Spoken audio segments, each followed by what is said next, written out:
Good afternoon, and thank you for joining the Oregon Employment Department for today's media briefing. We're going to wait just another couple minutes to give everyone time to log in, and then we'll get started.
Okay, let's get started. For today's briefing, we have Acting Director David Gerstenfeld, who is joined by our Director of Workforce and Economic Research, Bob Uhlenkott. Bob is covering for state employment economist Gail Krumenauer, who is away at a conference. A couple of quick reminders. This call is being recorded and we will post the recording online and send out the link after the briefing. If you have any technical difficulties or are otherwise unable to ask your question, please send us an email at oed_communications@oregon.gov and we'll assist you. I will now turn it over to Director of Workforce and Economic Research, Bob Uhlenkott, who will make some brief remarks. Acting Director David Gerstenfeld will follow. Please go ahead, Bob. Thank you, Rebecca, and good afternoon, everyone. Thanks for joining us today. This morning, the Employment Department released the May unemployment rate and jobs numbers for Oregon.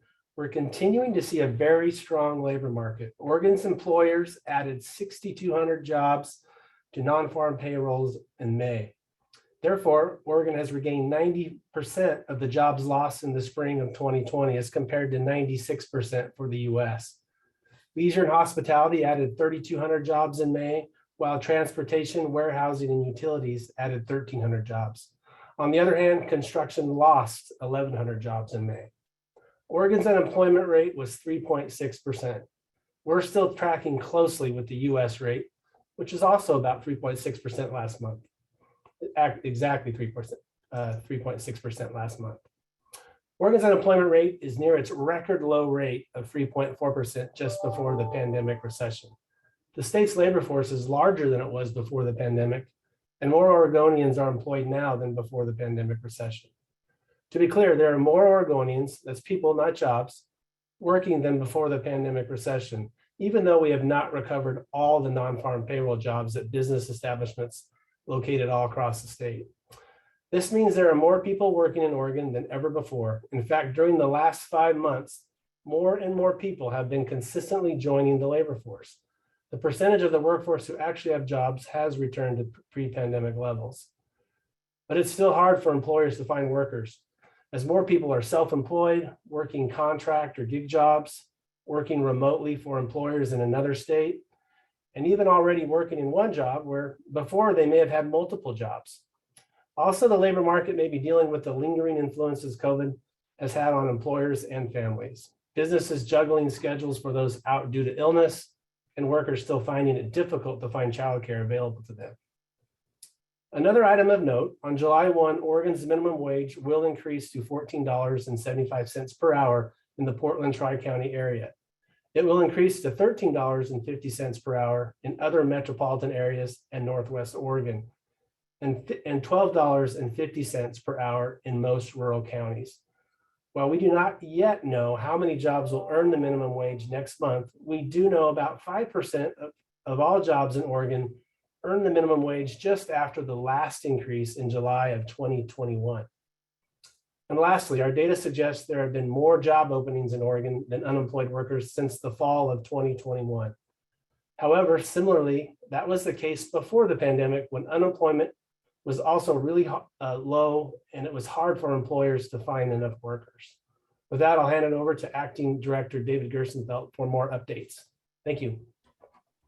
Thank you so much, Bob, and thank you everyone for joining us this afternoon. First, today, I want to talk to you about the Employment Department's current budget situation.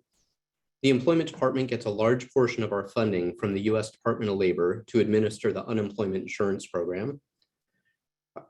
However, the U.S. Department of Labor recently notified us that we will get 10% less in unemployment insurance administration funds for the federal fiscal year 2022 than they had previously projected.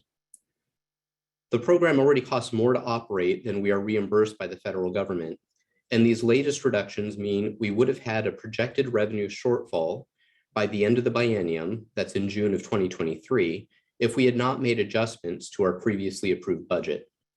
We have been making adjustments, though. In addition to terminating leases and deferring some planned projects, we're keeping nearly 1,000 positions vacant through attrition, mainly in the unemployment insurance division.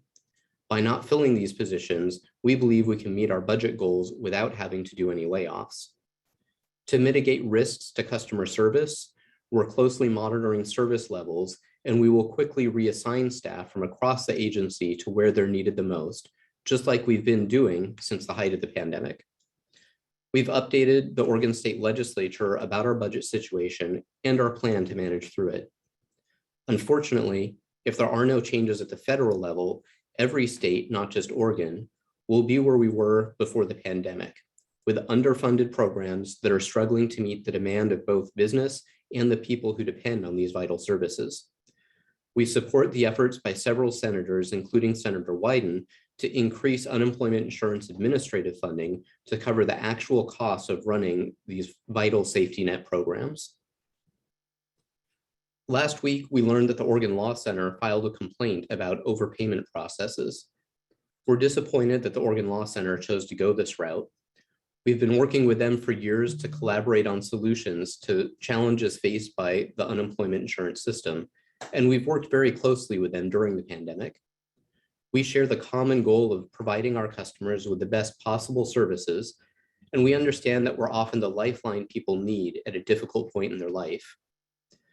However, we're also responsible for operating the unemployment insurance program within the laws and rules set down by the federal and state governments. We've been very transparent and open about what the department can and cannot do regarding overpayments and waivers within those limitations. We're committed to following all laws and rules about overpayments, recovery, and waivers. And we understand that the system can be confusing, especially since the onset of the pandemic, when there have been multiple programs in play and multiple changes to those programs over time. This is why we've been sending multiple messages to people with overpayments and encouraging them to contact us if they need help resolving their debts, including applying for waivers and setting up repayment plans. And contacting us is easy now. People can use our Contact Us page to get connected to someone who has specific knowledge about their case, and we're readily accessible through the phones. Currently, 95% of calls are answered within 5 minutes or less. We encourage anybody with an overpayment to apply for a waiver. If somebody was overpaid and we have the legal authority to waive the overpayment, we want to waive it and we want to do it as quickly as possible. All of the forms and information are on our website at unemployment.oregon.gov. We also announced last week that the unemployment insurance minimum and maximum weekly benefit amounts are increasing by about 7% for new claims filed in Oregon beginning July 3rd. Every summer, we set new rates based on the average weekly wages earned by Oregonians during the prior year. The 7% increase reflects the growth in Oregon's average weekly wage during 2021. The minimum weekly benefit amount for unemployment insurance is 15% of that average weekly wage, and the maximum weekly benefit amount is 64% of the average weekly wage in Oregon. This increase will add from $12 to $50 more per week for individuals looking for work and coping with the inflationary cost of living. This means more money in their pockets to pay for things like groceries, gas, housing, childcare, and other essentials that put money back into the local community. And for my final topic, I'm happy to share that Oregon was one of only 7 states that received competitive grant funding to better reach underserved communities. This news was shared by Senators Wyden and Merkley earlier this week. The U.S. Department of Labor awarded us $3 million to fund an unemployment insurance navigator grant program in Oregon. This unique grant program is the first of its kind, and it will help us ensure all eligible workers have fair access to unemployment benefits and information. We will use the Navigator grant to collaborate with community-based organizations, those who already have established relationships with underserved communities, to provide outreach, resources, and training for marginalized communities with an emphasis on groups who have experienced disparate access to our benefits and services.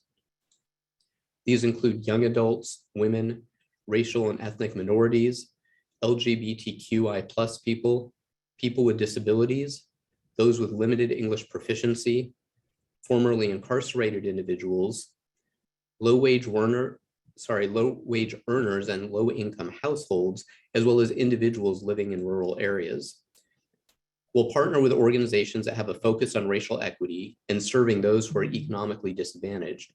We'll also use the information that we gain from this project to inform our future decisions and conduct further equity analyses.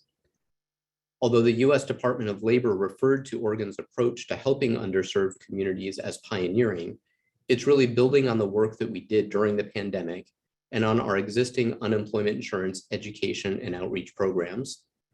In 2021, we joined a contract with the Oregon Health Authority to provide community-based application assistance for unemployment insurance benefit programs for high barrier communities through community-based organizations.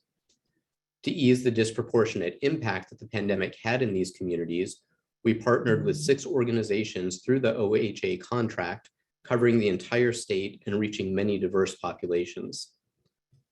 Similar to the partnerships we've had during the pandemic, the community-based organizations we select for this grant will have one main goal: to improve equitable access to unemployment benefits for all the people of Oregon.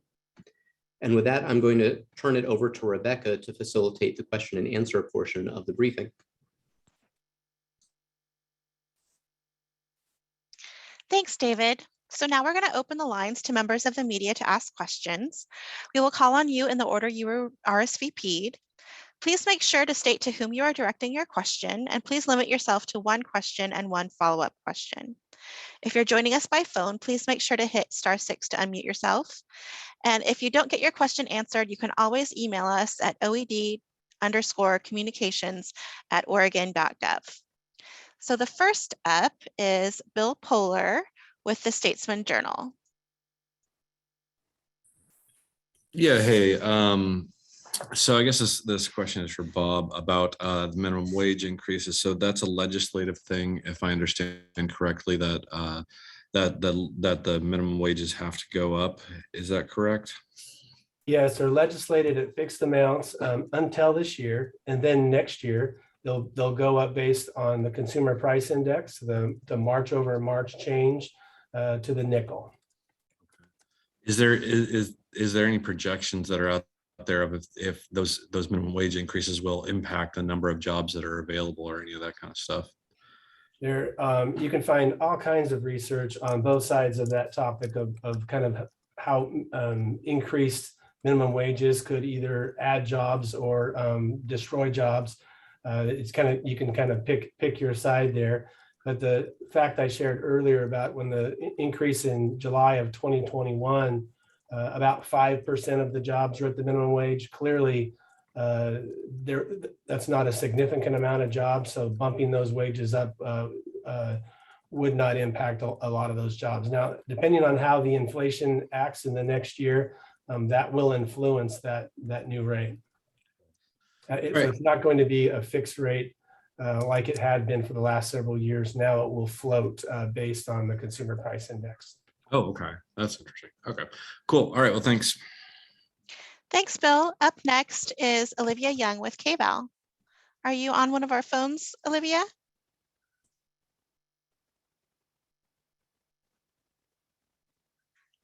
Not seeing her on our list of participants. Okay, we'll go ahead with Mike Rogoy with Oregonian. Let me unmute you real quick. There you go. Hi, David.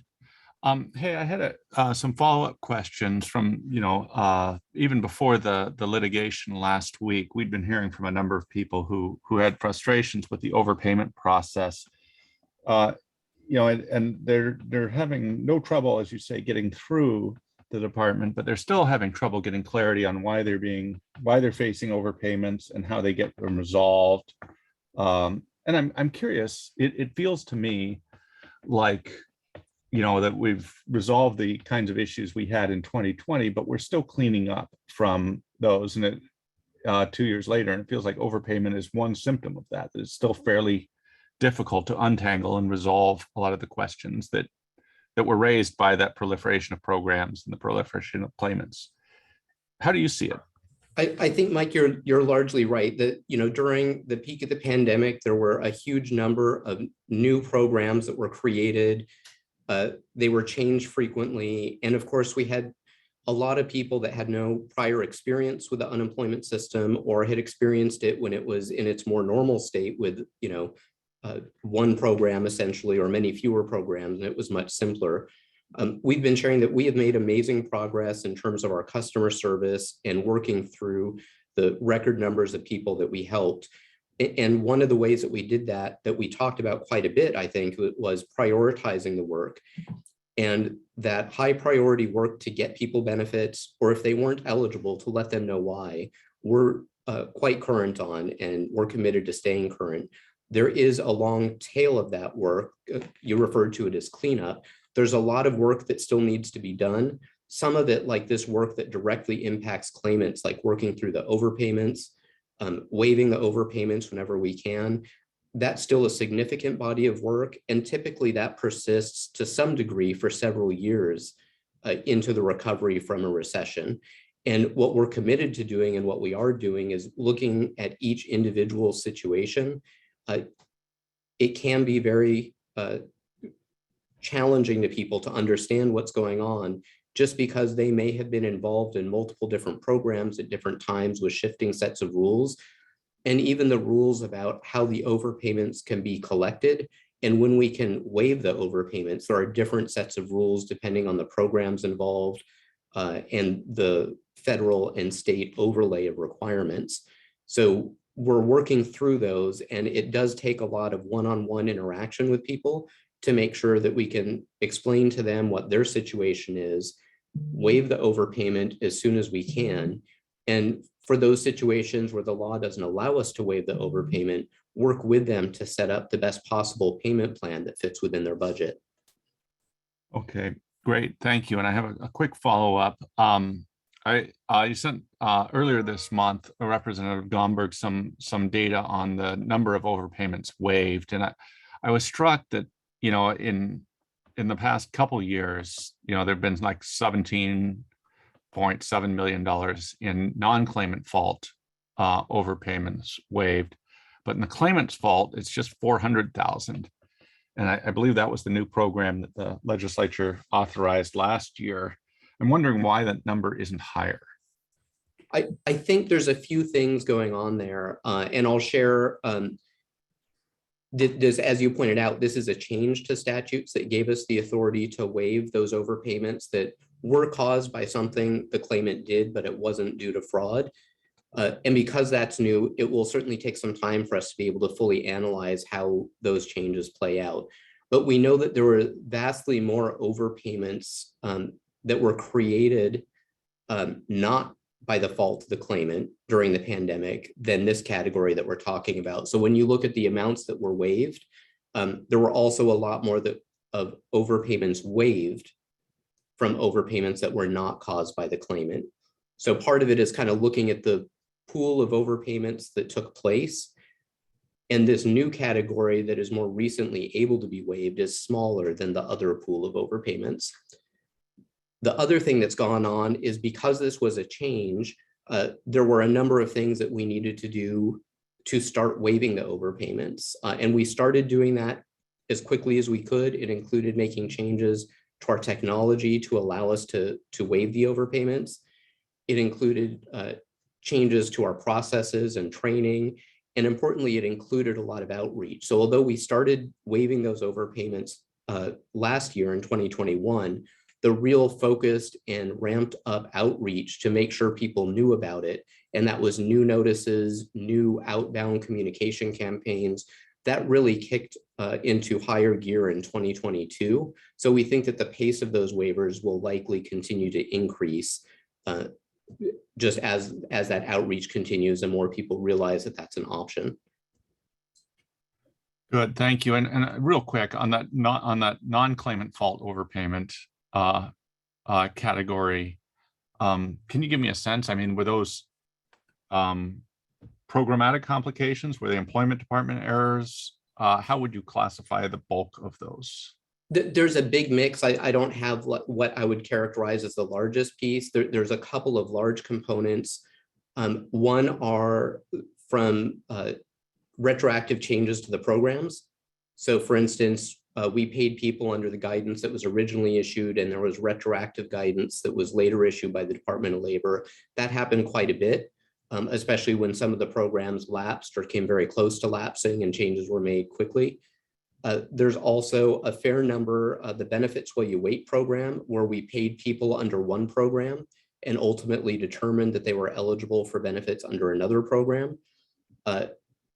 Federal law requires that we set up an overpayment in one program. We know that that is challenging for the claimants, and it's frankly extra work for us, but it's something that we are required to do. And then there's also a number of situations where either nobody had all the information up front, so we just discovered new information later that the person seeking benefits didn't have. And certainly a lot of our employees who were doing an incredible job of learning new programs incredibly quickly, there was human error given the vast volume of over $12 billion of benefits that was paid out. We're really committed to helping people work through this, though, and we really encourage anybody that has questions, anybody that thinks they might potentially be able to get an overpayment waived, to reach out to us through the Contact Us form. And even if they're not eligible for the waiver, to talk to us about how we can work with them to set up the best repayment plan. Thank you, David. Thanks. Okay, next is Chris Lehmann with KLCC. Hi, good afternoon. Bob, you mentioned the challenge of finding employers or employees in Oregon as compared to pre-pandemic, that one of the reasons was that more people are working remotely, and I presume that means for out-of-state employers. I mean, are Oregon employers able to also recruit people living elsewhere as a solution to that? How does that kind of balance things out?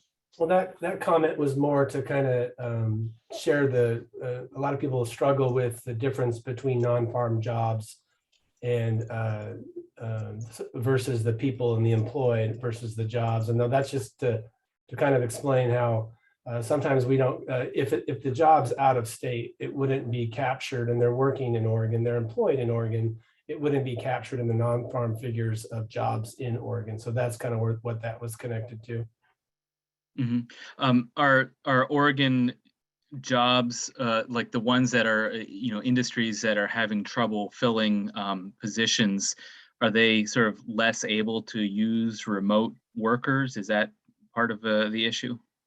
I don't think that's the case, as the COVID variants, typically are less harmful and they're returning back to normal. I think one of the biggest disruptions are a lot of people left their particular occupation or industry early on. And so that's something we're really trying to study here in the research division, are how many of those workers are going to go back to the same industry, the same occupation.